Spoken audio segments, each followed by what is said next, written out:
Welcome all of you. आप सभी का स्वागत है आपके इस YouTube channel AD Singh physics पर। तो आज अपन स्टार्ट करने वाले, हमने लास्ट के लेक्चर्स के अंदर पतली फिल्म में व्यतिकरण को पढ़ा था, इंटरफेरेंस को पढ़ा था। आज अपन पढ़ने वाले हैं न्यूटन रिंग, न्यूटन वलय। न्यूटन वलय है क्या, व्हाट इज न्यूटन रिंग, किस तरीके से बनाई जाती है और क्या क्या इनका प्रोसेस है। आपके सामने दो फिगर दिए गए, फिगर फर्स्ट और फिगर सेकेंड। दोनों को बड़े ही शानदार तरीके से समझने वाले हैं।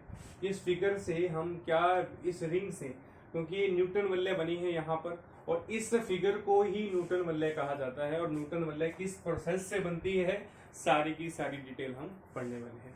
तो आप इस वीडियो को अंत तक जरूर देखिएगा और हमारे इस यूट्यूब चैनल को सब्सक्राइब जरूर करें। और साथ में अगर आपको ये वीडियो लेक्चर अच्छा लगे तो आप लाइक जरूर कीजिएगा। ओके, तो हम देखिए न्यूटन रिंग। न्यूटन रिंग क्या है। अब फानाकार फतली फिल्म पढ़ी थी हमने। अब वो कह रहे हैं कि फानाकार फतली फिल्म से बनी हुई ऐसी इंटरफेरेंस, ऐसी फ्रिंजेस को एक प्रतिरूप है, यानी हम कह सकते हैं कि फानाकार पतली फिल्म से बनी हुई जो इंटरफेरेंस की जो फ्रिंजें थी, उनका एक नया रूप जो है वो न्यूटन रिंग कहलाता है। अब सबसे इंपॉर्टेंट जो बातें अपन बताने जा रहा हूं, अब यहां पर आपने क्या करनी है कि ये बना किस चीज के। आप सबसे पहले फिगर फर्स्ट को देखिएगा।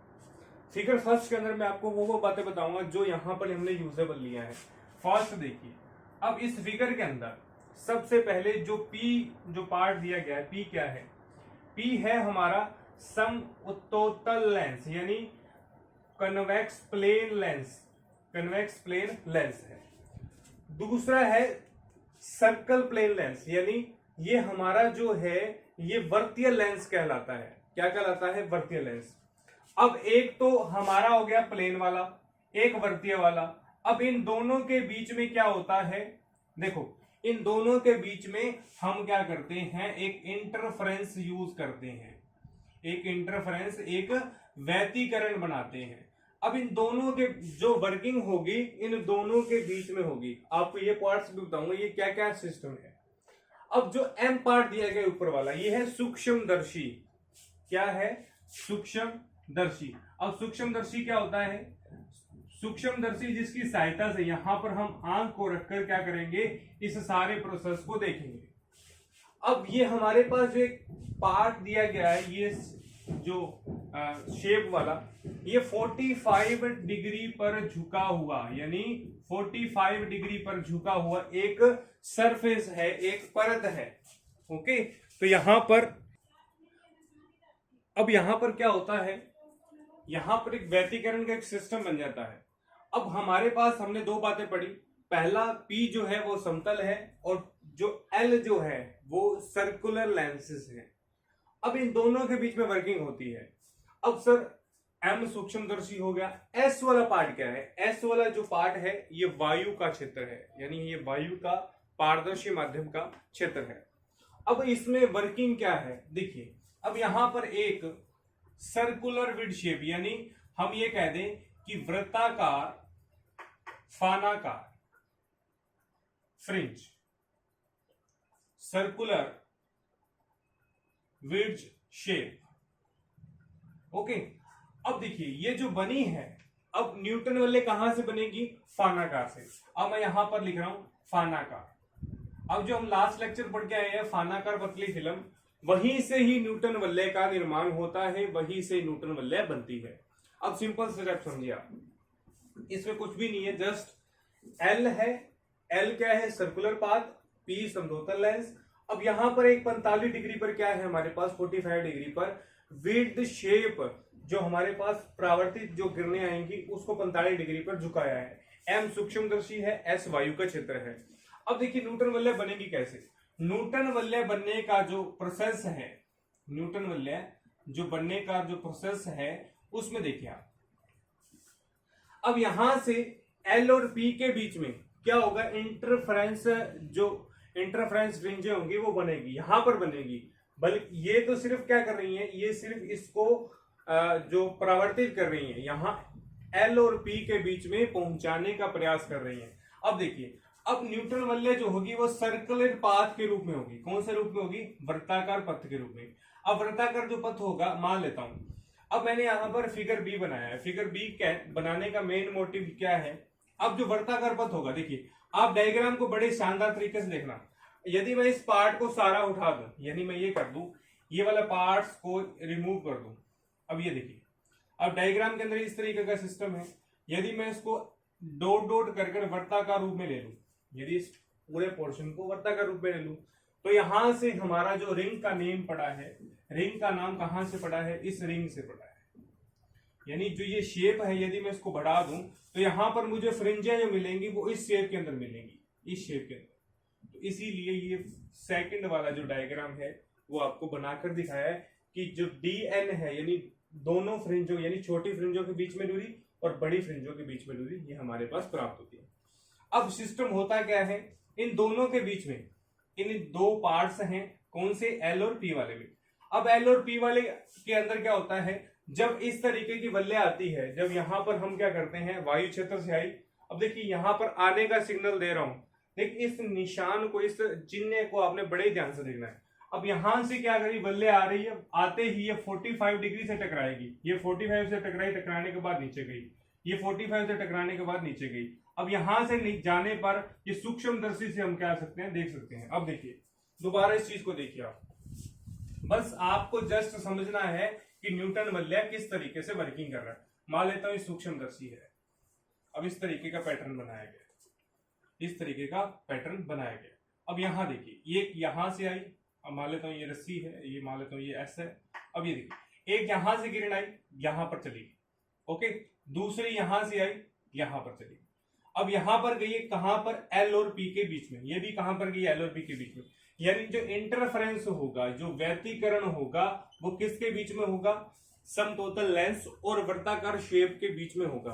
अब यहां पर दो कंडीशन और हो जाएंगी। दो कंडीशन क्या होगी, पहला तो क्या होगी, परावर्तित, पहला होगी परावर्तित, दूसरा होगी पारगमित। परावर्तित का मतलब यहां रिफ्लेक्ट करेंगी और दूसरा यहां क्या होगी, बाहर की हो जाएंगी। तो हम दो केसेस पढ़ेंगे, पहला रिफ्लेक्ट वाला और दूसरा पारगमित वाला, इंटरफेरेंस वाला।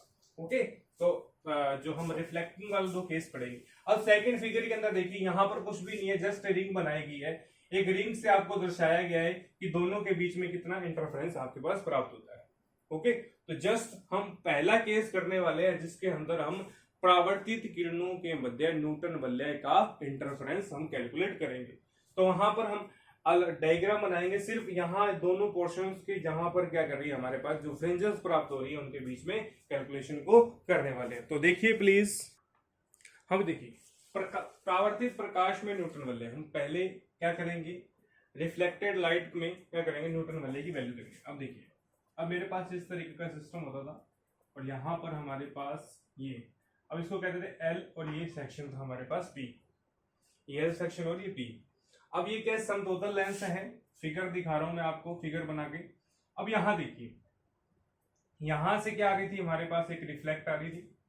अब यहां पर देखिए, बड़े ही ध्यान से देखना आपने, बस कलाकारी क्या करनी है आपने, कुछ भी नहीं करना। यहां से हमारे पास रिफ्लेक्ट आ रहा था और ये रिफ्लेक्ट दो भागों में डिवाइड होगा, पहला यहां से निकलेगा, दूसरा यहां से निकलेगा। पहला इससे टकराया, दूसरा इससे टकराया, यानी ये दोनों पोर्शन से क्या कर रहे हैं, दोनों जो सर्कमफेरेंस है वो क्या टकरा रहा है। अब यहां पर हमने इस तरीके से पारगमित करना है, ये R1 और ये R2, सो ये R1 है और ये है R2, ओके। और यहां इस पार्ट को नाम दीजिए B और ये दे देंगे E, ओके। तो ये इस तरीके से होगा, मान लेता हूं ये इस तरीके से जा रहा है और ये यहाँ इस तरीके से, ओके। ये हमारा पार्ट हो गया B और यहाँ पर इसको नाम देता हूं मैं C, यहां नाम इसको C दे। अब कुछ भी नहीं है, जस्ट हमारे पास क्या है, परावर्तित किरणों के रूप में, इसको S दे दो, SA जो क्या कर रहा है, रिंग पर आपतित हो रहा है, क्या कर रहा है, रिंग पर एक वर्ताकार वृत्तीय फानाकार रूप में क्या हो रहा है, आपतित हो रहा है। वृत्तीय फानाकार के रूप में क्या हो रहा है, आपतित हो रहा है। यानी जो SA है वो वृत्तीय फानाकार के रूप में आपतित हुआ और यहां से टकराने के पश्चात मेरे पास AR1 व A और BC R2 यानी AR1 BCR2 दो तरीके की क्या कर रहे हैं, यहां पर परावर्तित किरणों को दर्शा रहा है, किरणों को प्रदर्शित कर रहा है। अब याद कीजिए आप, पतली फानाकार फिल्म के अंदर क्या फॉर्मूला होता है डेल्टा वन का, 2 mu t cos theta plus r, 2 mu t cos theta plus r, समीकरण नंबर फर्स्ट ए। अब वही सिस्टम है हमारे पास। अब देखिए, अब फानाकार के अंदर हमने थीटा प्लस आर लिया था, थीटा प्लस आर लिया था। अब यहां पर क्या करेंगे, अब यहां पर मेरे पास मीडियम कौन सा है, मीडियम, मीडियम मतलब माध्यम। अब माध्यम जो है वो मेरे पास म्यू है, माध्यम कितना म्यू, टी मेरे पास क्या है, फ्रिंजों के बीच में चौड़ाई। अब इन दोनों फ्रिंजों के बीच में क्या है, चौड़ाई है, फ्रिंजों के बीच में चौड़ाई। अब यहां क्या होगा, कोस थीटा प्लस आर, जो मेरे पास एंगल है वो हो जाएगा 1, वो क्या हो जाएगा 1, क्योंकि माध्यम में जो मीडियम है वो म्यू है। तो हमारे पास डेल्टा वन की वैल्यू आ जाएगी 2 mu t is equal to 1, यानी डेल्टा वन क्या आ जाएगा 2 म्यू टी। ओके, और जहां क्या है, म्यू हमारा जो अपवर्तनांक है माध्यम का, ओके, और टी है दोनों फ्रिंजों के मध्य चौड़ाई। और यहां पर हम एक रिलेशन कह सकते हैं, क्या कह सकते हैं कि हमारे पास जो पथांतर है यानी डेल्टा वन है वो फ्रिंज चौड़ाई पर डिपेंड करता है, फ्रिंज की चौड़ाई पर निर्भर करता है, क्योंकि टी जो है इन दोनों के बीच में क्या है, डिस्टेंस है, टी जो है इन दोनों के बीच में डिस्टेंस को क्या करता है, मेंटेन करता है। तो यहां तक हमारा क्या हुआ, डेल्टा निकला। अब हमें जानते हैं कि डेल्टा है, डेल्टा वन है, डेल्टा कैलकुलेट करने के लिए क्या होगा, डेल्टा वन माइनस का, डेल्टा वन करते थे हम, और डेल्टा वन क्या होता था, माइनस का लैम्डा बाई 2। तो डेल्टा कितना आएगा, 2 म्यू टी माइनस का लैम्डा बाई 2, और ये हमारा क्या होगा, पाथ डिफरेंस पथांतर होगा, पाथ डिफरेंस पथांतर होगा। और इसके बाद का प्रोसेस क्या होता है हमारे पास। अब यहां तक हमने क्या किया, देखिए यहां तो कैलकुलेशन नहीं है, यहां पर कोई कैलकुलेशन नहीं है, सिर्फ हम बात कर रहे हैं फ्रिंजों के बारे में, फ्रिंज के बारे में, फ्रिंज हमारे पास कौन सी प्राप्त होगी, क्या क्या रिएक्शंस आएंगी। अब मैं इस डायग्रामेटिक सिस्टम को रिमूव कर रहा हूं, और यहां पर हम दो केसेस पढ़ने वाले हैं, दो केसेस की चर्चा कर रहे हैं। अब डेल्टा आ गया मेरे पास। अब हम दो बातें करते होते हैं, अब स्टेप समझिए।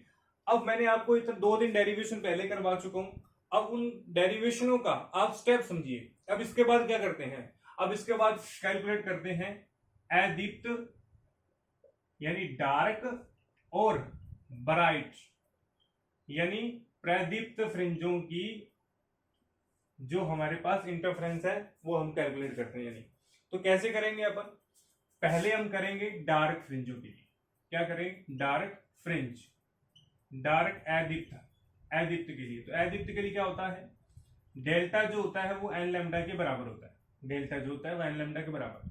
तो डेल्टा की वैल्यू कितनी है, 2 म्यू लैम्डा, कितनी है, 2 म्यू लैम्डा। अब डेल्टा की वैल्यू जो हमारे पास प्राप्त होती है वो हमारे पास कितनी होगी, 2 म्यू लैम्डा, यानी डेल्टा वन जो होता है वो किसके बराबर होता है, एन लैम्डा के। अब यहाँ पर पाथ डिफरेंस की बात कर रहे हैं अपन, तो यहाँ पर पाथ डिफरेंस की डेल्टा वन की वैल्यू कितनी थी मेरे पास, 2 म्यू टी एन लैम्डा। अब यहाँ देखिए, अब टी जो था, टी क्या था, दो फ्रिंजों के बीच का पाथ डिफरेंस। अब मैं यहां पर टी एन लिख रहा हूं, एन 10, यानी जो मेरे पास ये तो नहीं है कि एक ही जो रिफ्लेक्ट आएगी, बहुत सारी रिफ्लेक्शन आने वाली है, और बहुत सारी रिफ्लेक्शन के बीच में बहुत सारा फ्रिंज अंतराल होगा, तो हम इसे टी एन से प्रदर्शित करेंगे, यानी 2 mu t n n lambda, और एन क्या होगा 0 1 2 3 4 7। ओके, तो ये मेरे पास आ गई डार्क के लिए। अब हम ब्राइट के लिए करें, ब्राइट यानी प्रदीप्त के लिए, तो प्रदीप्त के लिए क्या होता है, delta is equal to n minus lambda by 2, या अपन ये कह दें कि n minus 1 by 2 lambda, n minus 1 by 2 lambda. Okay, तो यहां पर क्या आएगा, 2 mu t n minus half lambda. तो ये मेरे पास क्या आ जाएगी, प्रदीप्त फ्रिंजों के बीच में फ्रिंज अंतराल आ जाएगा। ओके, अब ये तो हमारे पास प्रदीप्त और अदीप्त फ्रिंजों के बीच में अंतराल आ गया। यहां तक की कैलकुलेशन को हमने क्या किया, कंप्लीट किया। अब अपन यहां पर स्टेप क्या है, अब इनकी डायमीटर्स कैलकुलेट करेंगे। अब यहां पर हमने कुछ भी नहीं किया है, कोई यहाँ पर कैलकुलेशन नहीं है, सिर्फ फानाकार फतले फिल्म का हमने फॉर्मूला लिखा है, उसी फॉर्मूले को हमने आगे क्या किया है, आगे कंटिन्यू किया है। ओके, अब देखिए, अब यहां पर हम डायमीटर्स कैलकुलेट करते हैं, व्यास कैलकुलेट करते हैं, किसका, न्यूटन रिंग का। Diameters bright and dark fringe किसको कैलकुलेट करेंगे, डायमीटर कैलकुलेट करेंगे, किस चीज का, अदीप्त और प्रादीप्त फ्रिंजों के बीच में। अब देखिए, मैंने आपको कहा था जी न्यूटन वल्ले जो होगी वो एक रिंग के रूप में होगी। अब यहां पर हमारे पास इस तरीके का पोर्शन आता था, इसे Tn लिखते हैं, दोनों के बीच की दूरी। अब यहां देखिए, अब ये जो है ये, अब ये टोटल जो है ये R होगी, यानी टोटल हमारे पास R है। और यहां पर देखें, यहां पर इन दोनों के बीच में जो डिफरेंस आ रहा है, इन दोनों के बीच में डिफरेंस है, यहां पर मैं E नाम दे देता हूँ, ये O है, ये P दे देता हूँ, ये M दे देता हूँ, कोई भी नाम दीजिए, A दे देता हूँ, ये B दे देता हूँ। अब यहां पर हमें डायमीटर कैलकुलेट करनी है, यानी व्यास कैलकुलेट करना है। तो व्यास कैलकुलेट करने के लिए क्या करेंगे, हम पाइथागोरस प्रमेय लगाएंगे, क्योंकि यहाँ ट्रायंगल शेप है, पाइथागोरस प्रमेय लगा देंगे, तो जिससे हमारे पास क्या आ जाएगी, यहां तक की शेप्स आ जाएगी, यानी OE कैलकुलेट हो जाएगा। क्या हो जाएगा हमारे पास, OE कैलकुलेट हो जाएगा, यानी जो मेरे पास वैल्यूज आने वाली है वो हम यहां से E से E तक की वैल्यू को कैलकुलेट कर पाएंगे। ओके, तो डायमीटर कैलकुलेट करना है, यानी व्यास कैलकुलेट करना है। तो व्यास का फॉर्मूला क्या होता है, व्यास जो होता है डायमीटर का क्या होता है, दुगना होता है। व्यास डायमीटर का क्या होता है, दुगना होता है। तो देखिए कैलकुलेशन आप, तो यहां पर हमारे पास डायमीटर कैलकुलेट करने के लिए, अब देखिए, अब इस छोटी फ्रिंजों को Rn से नाम देता हूं, तो क्या आएगा मेरे पास, पाइथागोरस E a की स्क्वायर, यहां पर आ जाएगा O a की स्क्वायर माइनस का O e की स्क्वायर, क्या आ जाएगा, O e की स्क्वायर। तो ये क्या, Rn की स्क्वायर, और यहां पर R स्क्वायर माइनस का OE, हमें OE कैलकुलेट करना है। OE कैसे होगा, अब देखिए, यहां से यहां तक कि Rn है, यानी ये टोटल कितना है R, ये टोटल कितना R, और बीच में कितना है हमारे पास, ये दोनों के बीच में डिफरेंस Tn, तो यहां पर R माइनस Tn की स्क्वायर, R माइनस Tn की। देखिए समझ नहीं आया, देखिए O से P तक हमारे पास सिस्टम है, और E से P तक Tn है, और ये R है, ये रेडियस है R। तो रेडियस तो सबकी सेम रहती है इस तरीके से, यहाँ पर करूँ तो भी R होगा, यहाँ करूँ तो भी R। तो देखिए हमें ये पोर्शन चाहिए, क्या चाहिए, ये पोर्शन, और ये टोटल कितना है, ये टोटल R है, यहां से यहां तक कितना R, तो R में से Tn जाएगा तभी तो ये बचेगा। O से P तक जो है वो मेरे पास R है, O से P तक R है, यानी O से P तक की वैल्यू R है, O से P तक R, ओके, और यहाँ Tn, और यदि हमें ये कैलकुलेट करना है तो R में से Tn जाएगा, तो वही हमने पैटर्न लिखा है। तो Rn की स्क्वायर R स्क्वायर माइनस का, और यहाँ R स्क्वायर प्लस क्या आएगा, Tn की स्क्वायर माइनस का 2 Rn Tn। ओके, अब माइनस का चेंज करेंगे, R स्क्वायर आ जाएगा माइनस R स्क्वायर, Tn की स्क्वायर आ जाएगा प्लस का 2 R Tn। ओके, ये कैंसिल हो गया, 2 R Tn माइनस का Tn स्क्वायर, यहाँ Rn आ गया, Rn की स्क्वायर आ गया। ओके, तो ये मेरे पास एज इट इज क्या हो गया, एक पैटर्न प्राप्त हो गया, जिसको समीकरण नंबर बी कह देंगे। क्या कह देंगे, समीकरण नंबर बी। ओके, तो यहां तक समीकरण नंबर बी है। अब देखिए, अब Tn स्क्वायर जो है, अब Tn स्क्वायर को क्या करना है, आपने छोड़ना है, कैसे, क्यों छोड़ना है, उसका रीजन सुनिए। Rn जो है वो बड़ा है Tn, यानी Rn की स्क्वायर करेंगे तो भी बड़ा होगा Tn स्क्वायर से, यानी ये पूरा पोर्शन जो है वो बड़ा है Tn से, और यदि Rn की स्क्वायर करेंगे तो भी Tn स्क्वायर से बड़ा होगा। यानी हम ये कह सकते हैं कि ये छोटी वैल्यू है, इसको छोड़ने पर तो मेरे पास Rn स्क्वायर कितना आ जाएगा, 2 R Tn, और Rn कितना आ जाएगा, रूट में 2 R Tn। ओके, तो ये मेरे पास आ गया। और डायमीटर क्या होता है, यानी n फ्रिंजों के लिए व्यास कितना होगा, dn जो होगा वो 2Rn के बराबर होगा, यानी त्रिज्या के डबल होता है व्यास। तो dn कितना आ गया, 2√2R Tn। तो यदि इसको ब्रैकेट के अंदर ले गए मैं रूट के अंदर, तो इस तरीके का मेरे पास क्या बनेगा, डायमीटर्स बनेगा। तो ये मेरे पास क्या आ गया, व्यास आ गया, क्या आ गया, डायमीटर, किसका, डार्क और ब्राइट फ्रिंजों के लिए। अब ये डायमीटर है कॉम्बिनेशन, जो डायमीटर है ये कॉम्बिनेशन, हम ये नहीं कह सकते ये डार्क है ये ब्राइट का है। तो डार्क ब्राइट के लिए हम डार्क ब्राइट की वैल्यूज रख देंगे। क्या रखेंगे वैल्यू, यहाँ पर टीएन की वैल्यू रखनी है आपने, टीएन की वैल्यू रख देंगे, डार्क वाली आ जाएगी, और यहां से टीएन की वैल्यू रख देंगे तो ब्राइट वाली आ जाएगी। सिंपल सा वर्किंग है। और यदि मैं यहाँ रखूं, यदि मैं डायमीटर लिख दूं यहाँ पर डीएन, तो डायमीटर यहाँ पर लिख रहा हूं मैं, डायमीटर क्या आ जाएगी, तो यहाँ से टीएन की वैल्यू निकाल लीजिए आप, टीएन आएगा एन लैम्डा 2 म्यू, यहाँ टीएन क्या आ जाएगा n minus 1 lambda upon 2 mu. Okay, तो रखिए वैल्यू, रखते ही डीएन कितना आएगा, यहाँ पर डीएन आ जाएगा 8 आर, टीएन कितना है एन लैम्डा 2 म्यू। ओके, और यहाँ कितना आ जाएगा 2 r n minus half lambda 2 mu, 2 से 2 कैंसिल। ओके, ये 8 है। ओके, तो ये मेरे पास आ जाएगी डार्क और ब्राइट फ्रिंजों की डायमीटर्स। ओके, तो यहां तक का हमने पैटर्न करना था। ये तो हुआ पैटर्न कौन सा, परावर्तित किरणों के लिए। अब हम ट्रांसमिशन जो है उसकी वैल्यू निकालेंगे, यानी ट्रांसमिटर रिफ्लेक्शन के लिए, किरणों के लिए, फ्रिंजों के लिए हम क्या करेंगे, न्यूटन रिंग को कैलकुलेट करने वाले हैं। तो वो भी सिंपल है, कुछ भी नहीं है, सिर्फ कैलकुलेशन हमने करनी नहीं है, हमने फॉर्मूला लिखना है। जस्ट कौन सा फॉर्मूला, कौन सा लिखना है, फानाकार पतली फिल्म वाला। तो यहां पर हम लिख देंगे ट्रांसमिटर न्यूटन रिंग। तो इसमें क्या होगा, इसमें वही पैटर्न होगा। अब देखिए ट्रांसमीटर है, ट्रांसमीटर में क्या होगा, अब यहां से इस तरीके की ओर जाएंगी और ये किरण जो है वो आगे की ओर इस तरीके से। तो ये C1 C2 कह देते हैं, ये S कह देते हैं, ये B कह देते हैं, ये A कह देते हैं, ये इस तरीके से। ओके, तो ये हो गए हमारे पास ट्रांसमीटर।